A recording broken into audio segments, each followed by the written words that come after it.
Hello everyone, hope you all are doing well.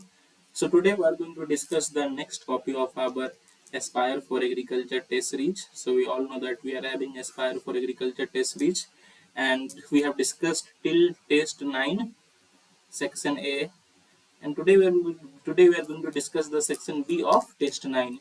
So we will see what were the questions asked and how the student has approached the question, and you will get to know various things by analyzing these types of copies. You will get to learn from the mistakes of the student. You will get to learn how to introduce, how to conclude, how to structure your answers, and I will not be going into detail of everything. I will be just giving you a brief idea of the structure and important points.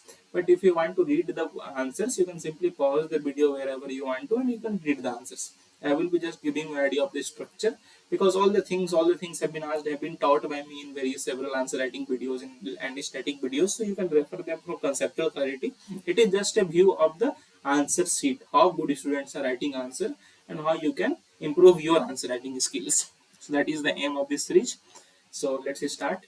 So the first question of section B of test 9 is: discuss various agronomic and mechanical measures to control soil erosion. So in the introduction part, the student has defined soil erosion. So we all know what soil erosion is. That is the process of erosion of top layer of soils or removal of top layer of soil by wind, water, or tillage. Any factor could be. Now, how can we, in the questions, agronomic and mechanical measures have been mentioned. So what could be the agronomic measures? Obviously, it could be contouring, it could be conservation, tillage, mulching, agroforestry, crop rotation, cover crops, intercropping. So all these things could be the agronomic measures. Terrace farming. Now what could be mechanical measures? That is creating some kind of structure. Either you can create bunds, it could be graded bunds, bench dressing, contour farming. So all these things could be into the mechanical measures. Okay, contour slope wall, grassed waterways can be made. So well written points, you can simply pause and read it. Now the next question was: write a note on soil health card scheme. So we all know what soil health card scheme is. That is, after soil, the farmers have to give the soil sample, and that is tested, and the soil health card has been provided to farmers so that they can see what are the things that they need to add in the soil, and it also increases the efficiency of fertilizer used in the soil. So it was launched in 2015. It is implemented through Department of Agriculture and Cooperation.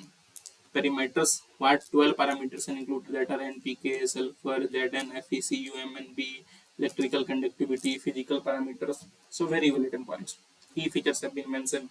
Soil analysis has been done.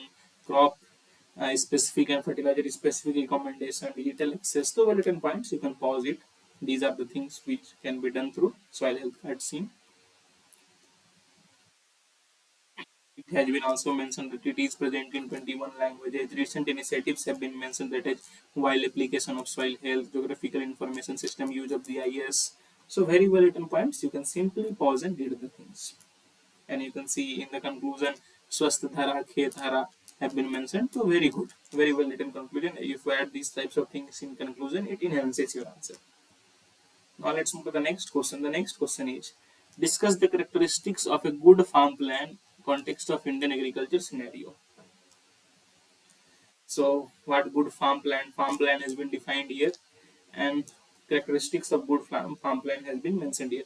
So student have used a table, but you can see the spacing is not proper. He has just mixed everything in the table. The alignment, some points are in this way, some points are in this way. So whenever you use this kind of flow charts or any kind of about spoke models, you try to keep uniformity, and you can directly write 1, 2, 3, 4. That is also okay. Okay, so please give proper spacing. Try to be very neat and clean. Try to keep your copy very neat and clean. It is not about that you will write somehow and spoke model and get some good marks. It is all about the content. So if you can, if you are comfortable, write 1, 2, 3, 4. That content is good enough. If you are comfortable in this, you can write the how and spoke model, but that should be clear. So that should be uniform, not that's like some points are here and some points are here. So what was the question? Yes, good farm plan. So characteristics have been well mentioned, the answers have been well written, but I am just giving an idea about this type of structures. And then important considerations in agriculture scenario have been mentioned. You can simply pause and read these things. And again, good conclusion. Okay. about Indian Prime Minister highlighting the success story of vegetable production by FPOs in Odisha. So very well written. These types of case studies can be added in the conclusion. Now the next question is, discuss the role of NGOs in awareness generation of small and marginal farmers. So we all know that as per 2011 census, 86% of our farmers are small and marginal. So it is a huge number. So NGOs can be a very good, can play a very good role here. So they can promote sustainable development projects such as universal versatile society. They can promote well-being and rights of farmer community. They can support agricultural development, and you can see the examples have been well mentioned. So that is very good. Poverty reduction, socio-economic upliftment. So very well written points. You can simply pause and read the points if you want to. And here such as Pradhan have been mentioned in example. So good. What you said, organization trust. So examples enhances your answer.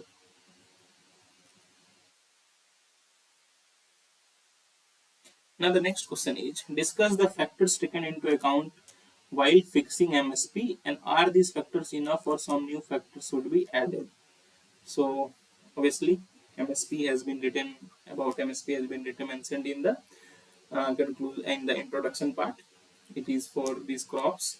Now factors, obviously cost of production is taken into account, demand and supply, market price trends, intercrop rate, terms of trade, margins, all these things. 50% margin as recommended by Swaminathan committee.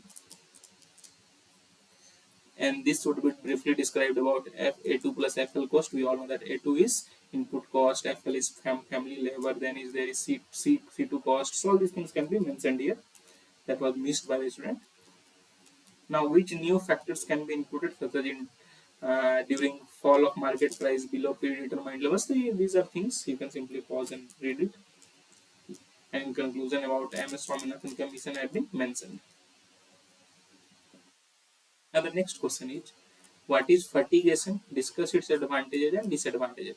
So fertigation is simply means that is fertilizer plus irrigation. When fertilizer is provided to the crops with the irrigation, so what happens generally, it is in drip irrigation system.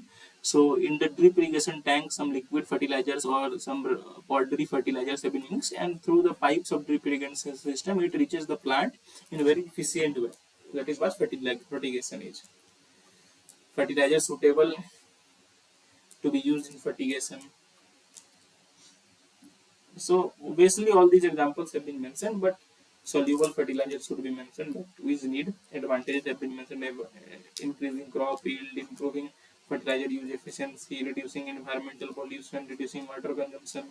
So all these things have been well written. You can simply pause and read it. Disadvantages have been also mentioned, that is such as high initial cost, high fertilizer cost, lack of knowledge, lack of skill. So we all know it. If you want to read, you can pause and read. So these are not that difficult points. All these things can be written by you, and all these things have been discussed by me several times. That is why I'm not giving detail. I am just giving you an idea of copy. You can see how good students are writing their answers, what points they are adding and not adding. Now the next question is, discuss the package and practices of sugarcane. In introduction, the student has mentioned about sugarcane, Maharashtra, UP. All these things are big producers of sugarcane. Currently, UP is the largest producer. This area is also known as the sugar bowl of India. Package of practices have been mentioned, geographical area and distribution have been mentioned, climate have been mentioned, soil type have been mentioned, varieties have been mentioned, such as Karam 8, Karam 9, Karam Y, so COOR 031, CO 042. So all these things are good varieties. You can mention them. Land preparation, time of sowing, spacing. So all the facets which are required to be written in the package of practices have been mentioned. So good written points. You can simply read it. I'm giving you the time.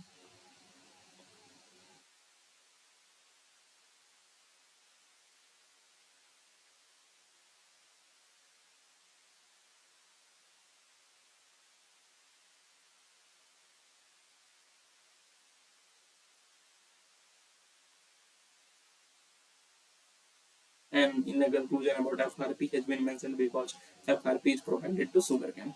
The next question is, explain the approaches and benefits of market-led extension. So what is market-led extension? It is strategies that help farmers become more competitive and profitable in the marketplace by equipping them with market information and linkage. Okay, so what happens? There are one is profit based extension. Sorry, one is production based extension. Here the main focus is to increase production.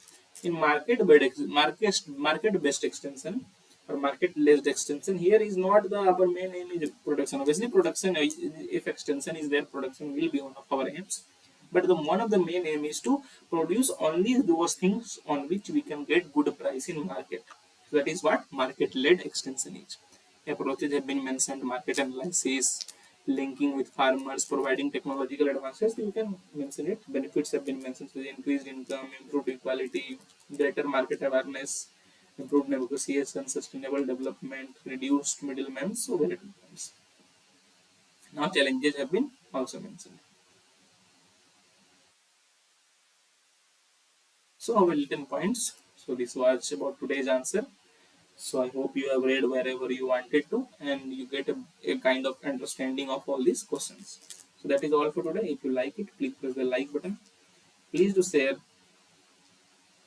and please do subscribe. Takes a lot of hard work to make such videos for you on regular basis. And if you like, if you share, if you subscribe, it motivates us to bring more such initiatives for you, bring more such videos for you, so that it can be helpful to you. So that is all for today. Have a nice day. Thank you.